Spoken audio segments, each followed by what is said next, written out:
Bonjour, c'est la critique de la semaine et cette semaine, nous avons un coup de cœur pour Chambre 212.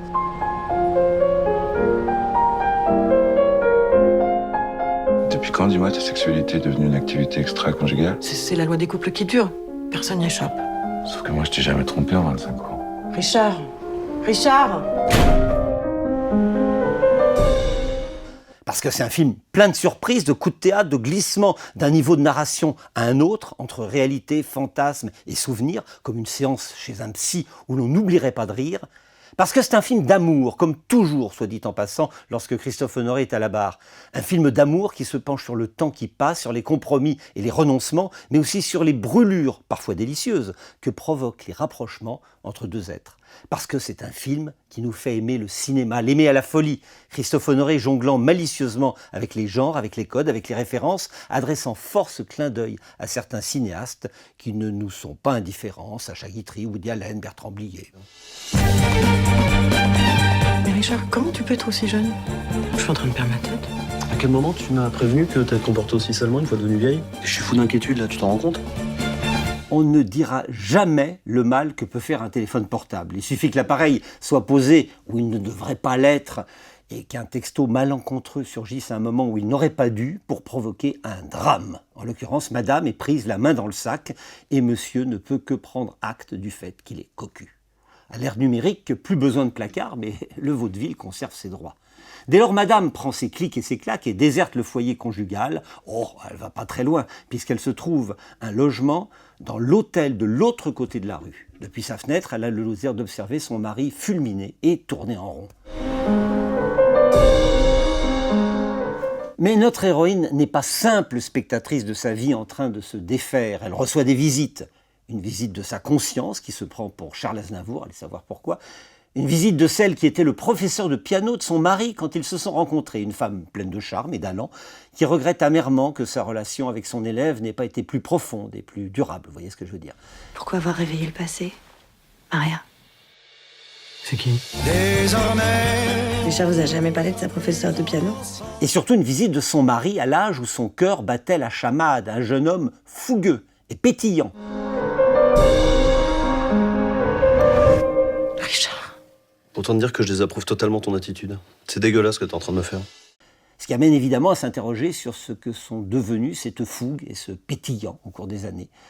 Cette chambre 212 est le lieu de toutes les remises en question, un lieu des regrets, mais aussi celui des bonnes résolutions. Bref, le lieu d'un reset du disque dur des sentiments de notre héroïne et de ceux qui l'entourent. Si vous décidiez de me rendre, celui que vous m'avez pris. Richard! Richard, ouvre pas, Richard!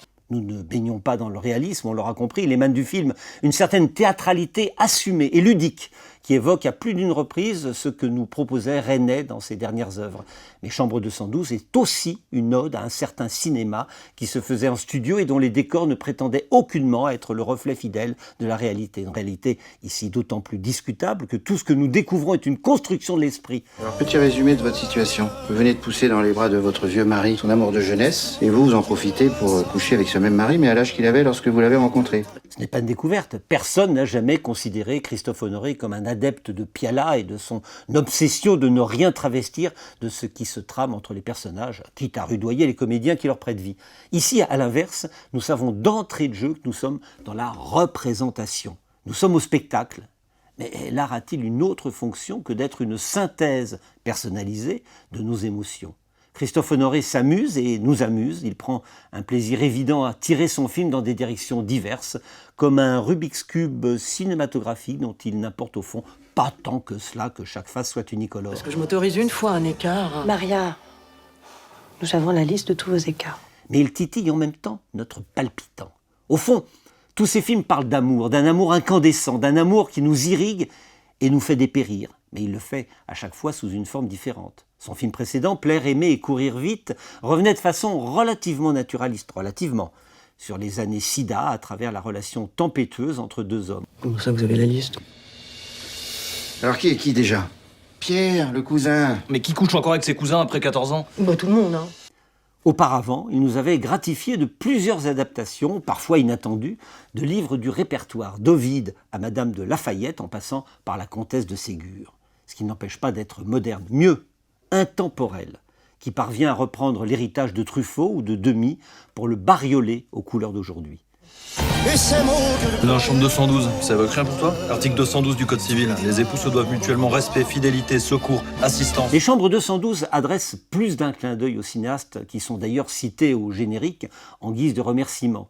Woody Allen, pour sa fantaisie qui n'en recèle pas moins une vive inquiétude quand il aborde le sujet des relations amoureuses.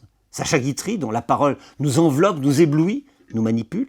Bertrand Blier, qui n'a jamais cessé de se régaler à multiplier les glissements des plaques tectoniques de la narration. Ingmar Bergman, qui a usé du scalpel pour triturer l'âme humaine. À l'évidence, il y a du monde dans cette chambre et nous ne sommes pas en mauvaise compagnie. Jamais plus ne connaîtrons la même peur de voir s'enfuir notre bonheur. Et du reste, désormais... On a dit tout le bien que l'on pensait de Christophe Honoré, mais nous n'allons évidemment pas nous quitter sans saluer les comédiens qui donnent vie au film.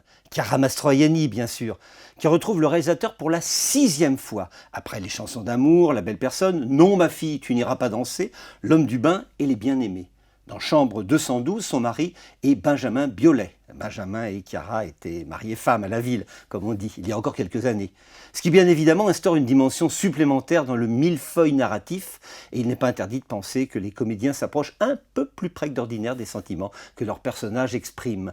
Comme l'avaient fait jadis Alain Delon et Romy Schneider quand ils se sont retrouvés pour tourner dans la piscine, ou Vincent Lindon et Sandrine Kiberlin pour Mademoiselle Chambon. Mais comme le disait Jouvet, rien n'est plus jouissif que de mettre un peu de vie dans son art et un peu d'art dans sa vie. Est-ce que tu sais ce que tu veux vraiment?